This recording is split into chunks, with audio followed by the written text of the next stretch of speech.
Nanaginip ako kagabi. Hindi basta panaginip kundi isang pagbabalik.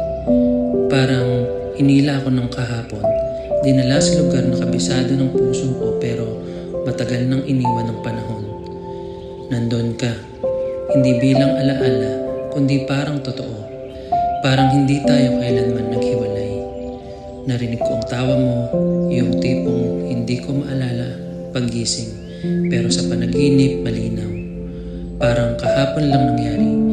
Hinawakan mo ang kamay ko at sa sandaling iyon, nawala lahat ng tanong. Lahat ng bakit at paano.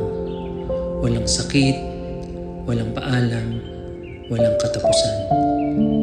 Doon buo tayo, pero tulad ng lahat ng panaginip, unti-unti kang naglalaho. Parang usok na hindi kayang hawakan. Parang alaala na ayaw magpaiwan. Nagising ako at doon ko ulit nalaman na ang lahat ng iyon ay hindi na mangyayari pa. Nakakatawa no?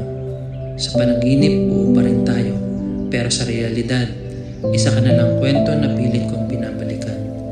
Kahit alam kong tapos na.